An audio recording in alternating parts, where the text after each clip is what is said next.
जय हिंद फ्रेंड्स, नमस्कार। हम जल संरक्षण एवं संग्रहण पर प्रश्न देख रहे थे। पिछले वीडियो में हमने इससे संबंधित प्रश्न देखे और एक दूसरा पार्ट आज वीडियो में डाला है हमने, जिसमें भी जल संरक्षण एवं संग्रहण से संबंधित प्रश्न है।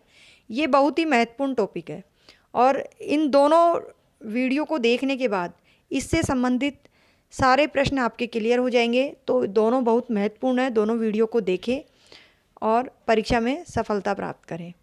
भारत सरकार द्वारा स्थापित भूमिगत जल बोर्ड मुख्यालय को वर्तमान में किस नाम से जाना जाता है?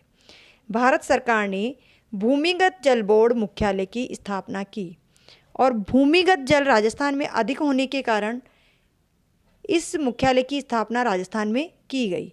वर्तमान में इसका नाम चेंज कर दिया गया। 1950 में इसकी स्थापना की गई थी। उसके बाद 1955 से ये राजस्थान सरकार के द्वारा संचालित है। तो राजस्थान सरकार के द्वारा संचालित इस विभाग का नाम है राजस्थान भूजल विभाग।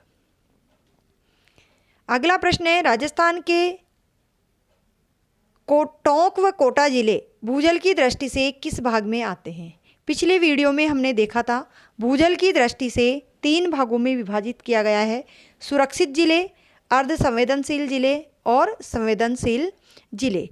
तो सुरक्षित जिले 3 थे, हनुमानगढ़, बांसवाड़ा और श्रीगंगानगर। अर्ध संवेदनशील में आते हैं टोंक व कोटा। यहाँ प्रश्न है टोंक व कोटा भूजल की दृष्टि से किस भाग में आते हैं? तो इसका आंसर है अर्ध संवेदनशील भाग में, अर्ध संवेदनशील जिले हैं।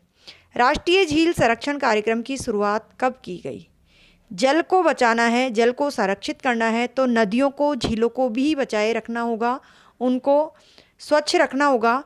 तो इसी के तहत राष्ट्रीय जल संरक्षण कार्यक्रम की शुरुआत की गई। तो राष्ट्रीय जल संरक्षण की शुरुआत, जो राष्ट्रीय झील संरक्षण कार्यक्रम है, उसकी शुरुआत की गई जून 2001 में और ये की गई केंद्र सरकार के द्वारा। राष्ट्रीय झील संरक्षण कार्यक्रम में केंद्र व राज्य सरकार की भूमिका कितने अनुपात में है? शुरुआत केंद्र सरकार ने की, लेकिन राज्य की झीलों के संरक्षण के बारे में सोचा गया तो इसमें राज्य की भी भूमिका है। तो इसका अनुपात क्या है? तो इसका अनुपात है 70:30। केंद्र सरकार का 70% जबकि 30% राज्य सरकार का। राष्ट्रीय झील संरक्षण कार्यक्रम के तहत कितने झीलों को पुनरुद्धार हेतु शामिल किया गया? कितनी झीलों को शामिल किया इस कार्यक्रम के तहत? तो 6 झीलों को शामिल किया गया। आना सागर झील, पुष्कर झील, नक्की झील, पिछोला झील, फतेह सागर झील और मानसागर झील। ये 6 झीलें हैं जिनके पुनरुद्धार के बारे में कार्यक्रम चलाया गया। वर्तमान में कितनी झीलों का कार्य पूर्ण हो चुका है? देखो, अगर 6 झीलों का कार्यक्रम शुरू किया, 6 झीलों के पुनरुद्धार के बारे में सोचा गया, तो अब तक कितना काम हुआ ये भी हमारे लिए जान लेना बहुत ज़रूरी है। तो वर्तमान में 3 झीलों का कार्य पूरा हो चुका है और ये 3 झीलें हैं पिछोला, फतेह सागर और मानसागर है।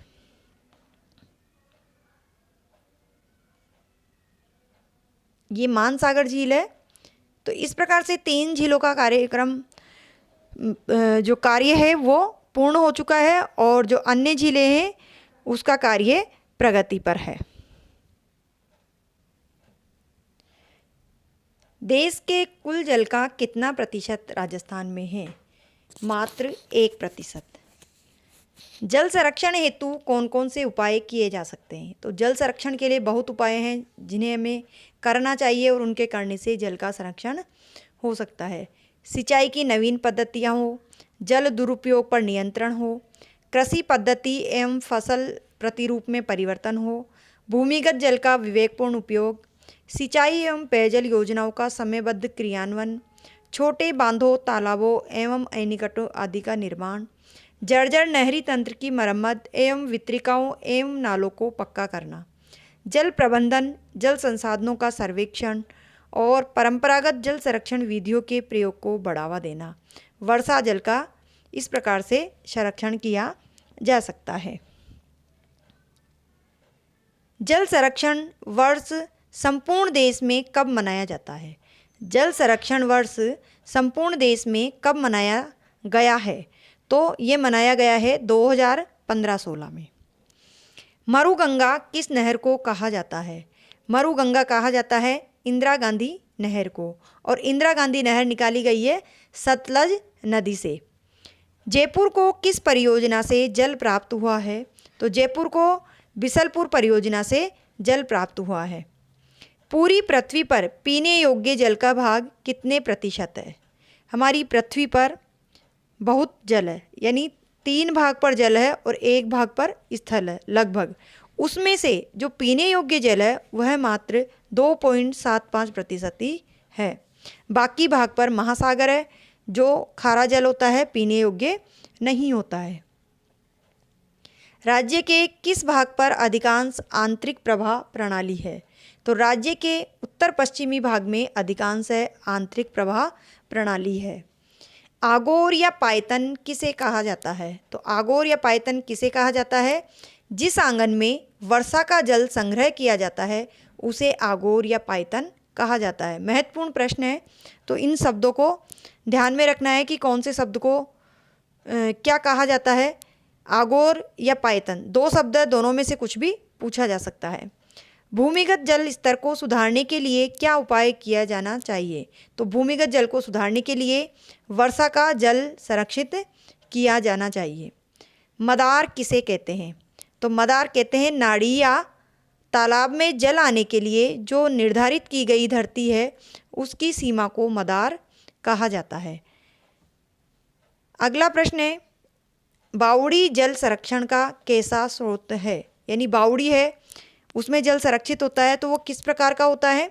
सीढ़ी नुमा वृहद कुआं होता है, लेकिन उसमें सीढ़ियाँ लगी होती है और लंबा चौड़ा होता है, जिसमें वर्षा जल के साथ साथ भूमिगत जल का भी संग्रहण होता है।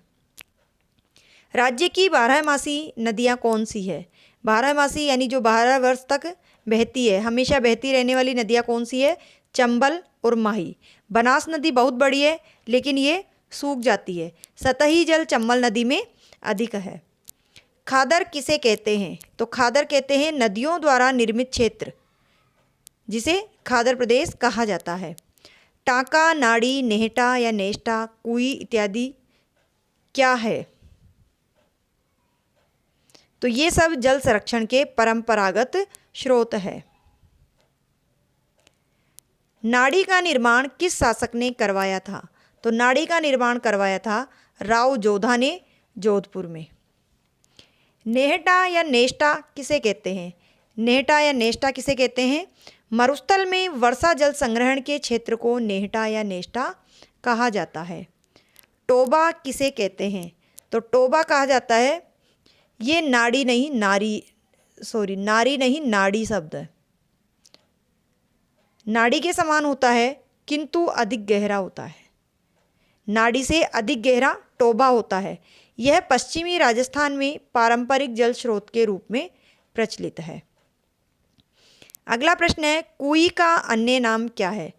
कुई को अन्य किस नाम से जाना जाता है? तो नाम है इसका बेरी। बेरी नाम से जाना जाता है, जिसका निर्माण तालाब के पास किया जाता है। तालाब के पास किया जाता है जिससे रिसाव का पानी इसमें आ जाता है। इसीलिए इसका निर्माण तालाब के पास किया जाता है ताकि तालाब का पानी रिस करके इस कुएं में आ जाए।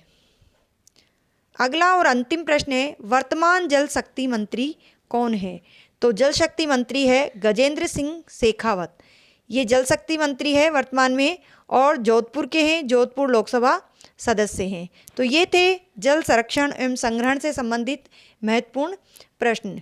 तो वीडियो को देखते रहिए। वीडियो अगर पसंद आता है तो प्लीज़ वीडियो को लाइक कीजिए, अपने दोस्तों को भी शेयर कीजिए और चैनल को सब्सक्राइब